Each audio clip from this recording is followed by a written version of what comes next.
يستقبل المسلمون شهر رمضان الكريم بفرح كل عام، وتستحضر الجالية العربية المقيمة في أوروبا العديد من عاداتها الرمضانية خلال التجمعات العائلية لهم على موائد الإفطار. والله يا أختي، هي ما في مقارنة طبعا بين أجواء رمضانية هون والأجواء الرمضانية بالعراق، ما في أصلا يعني شيء وجه مقارنة. يعني هناك اللمة مع الأهل، الأكل نوع الأكل يختلف، يعني حاولنا أن نتأقلم والحمد لله تأقلمنا، بس صعبة.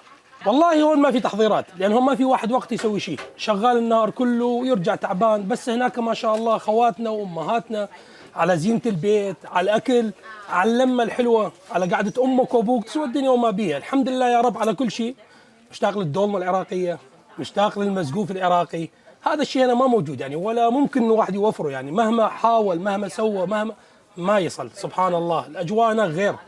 تبرز العادات الرمضانية لدى كل جالية في مائدة رمضان، حيث الأصناف المتنوعة من المشروبات والمأكولات والحلويات التي تشتهر بها بلدانهم في جو من البهجة والسرور، باستذكارهم لمثل هذه العادات التي كانت تحيا في بلدانهم بين الأهل والأصدقاء، إلى جانب تبادل الزيارات والإفطار الجماعي وتبادل الأطباق الرمضانية لتجديد أواصر المحبة. طبعا الأعياد في الدول العربية تختلف عن الأجواء في أوروبا. هون بأوروبا يعني الواحد غير ما بيسمع صوت الأذان إلا بيروح على المسجد. يعني سوريا رمضانها بيختلف عن أوروبا يعني 100 درجة.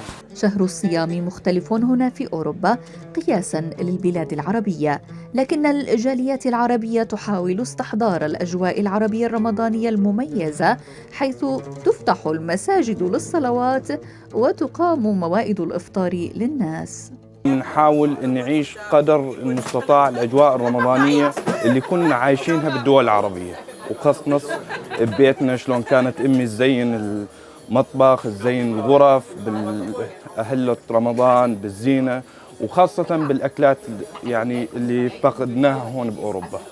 يحاول العرب المتواجدون هنا في النمسا عيش أجواء شهر رمضان الكريم الذي لطالما اعتادوه في بلدانهم، رغم افتقادهم للمة الأهل التي يتميز بها الشهر الكريم عن غيره من الأشهر. رولا محمود، لصباح الخير يا عراق، فيينا.